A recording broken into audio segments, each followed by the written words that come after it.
Vivei acima de tudo, por modo digno do Evangelho de Cristo, para que, ou indo ver-vos, ou estando ausente, ouça no tocante a vós outros, que estáis firmes em um só espírito, como uma só alma, lutando juntos pela fé evangélica.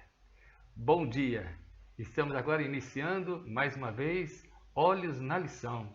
Que Deus te abençoe e que nós tenhamos uma ótima lição nesse dia. Querido, hoje nós vamos estudar sobre lendo a mente do Mestre dos Mestres. Sabe, a Bíblia Sagrada tem duas maneiras de você entendê-la, de um modo teórico e de modo prático. Dificilmente, e é claro que é muito difícil, nós estudarmos a Bíblia e depois colocarmos em prática o que nós estudamos. Na verdade, é uma luta diária que nós enfrentamos todos os dias. Por isso que nós costumamos dizer que nós estamos numa caminhada de santificação, ou seja, cada dia nós estamos melhorando a nossa maneira de agir e a nossa maneira de proceder. Quando nós pegamos a Bíblia e começamos a colocar em prática o que nós estudamos, é muito difícil. E hoje, o capítulo sugerido para nós estudarmos é justamente um dos capítulos, talvez o mais difícil de ser estudado. Por quê? Porque é um capítulo que leva a gente a refletir a necessidade de viver uma vida prática, baseado nas Escrituras Sagradas. E o texto de hoje encontra-se no livro de Filipenses, no capítulo 2, a partir do primeiro verso até o verso 11. Dentro desse capítulo, eu gostaria de tirar alguns versos para nós usar como termômetro, para ver como que está o nosso crescimento espiritual, como nós estamos agindo, se realmente somos pequenos cristãos representando Cristo aqui na Terra. Querido, esse capítulo, como eu já disse, ele mostra para nós o caminho inverso de Cristo, ou seja, ele saiu da sua divindade e chegou até a cruz e morreu na cruz para nos salvar. Alguns versos nos chamam a atenção. Eu gostaria de ler para vocês esses 3 primeiros versos que encontra aqui no capítulo 2 de Filipenses, que diz assim, a partir do verso 5. Tende em vós o mesmo sentimento que houve também em Cristo Jesus.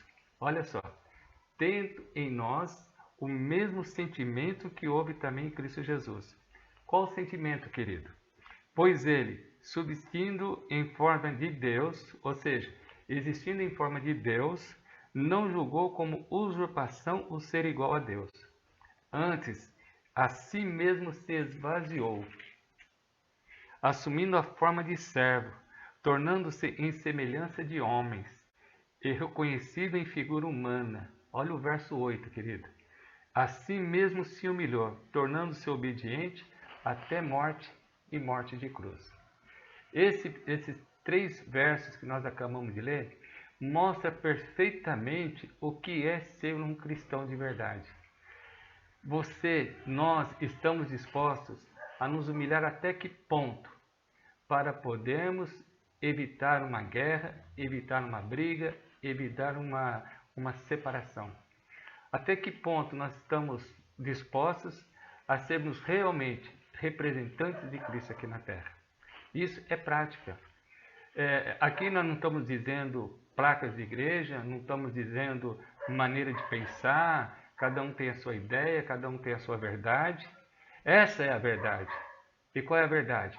A partir do momento em que você diz ser cristão, a verdade é que nós precisamos agir como cristão. Humildade. Sermos humildes. Não existe outra tradução, não existe que cada um tem a sua verdade e a sua verdade precisa prevalecer. Aqui está uma verdade absoluta. E qual é a verdade absoluta? Que todos nós, que se diz ser cristãos, pequenos cristos, seguidores de Cristo, precisamos, em muitas situações, nos humilharmos. Eu não consigo enxergar um Jesus que carrega uma arma na mão.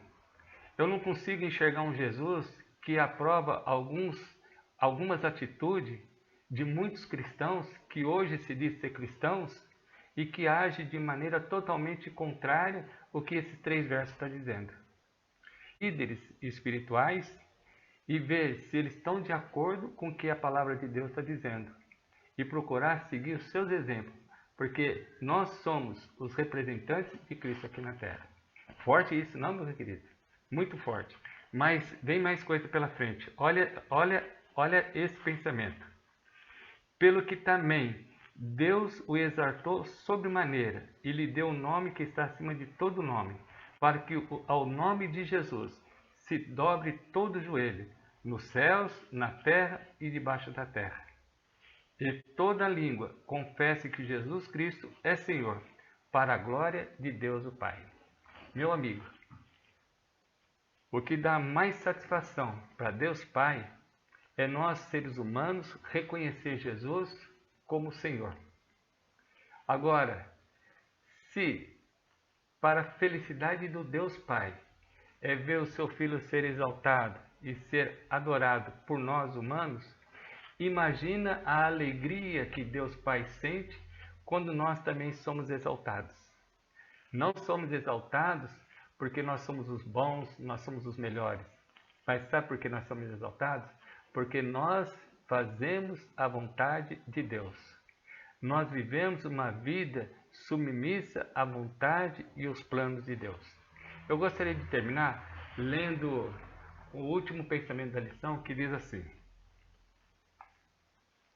por outro lado, o mundo muitas vezes nos convida a nos exaltar, a nos orgulhar de nossas realizações.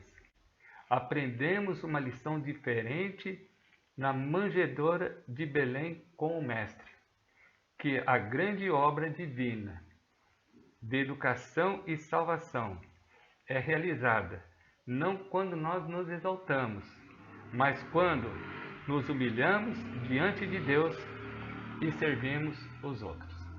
Está disposto a servir os seus semelhantes? Está disposto a viver uma vida de humildade, assim como Jesus viveu?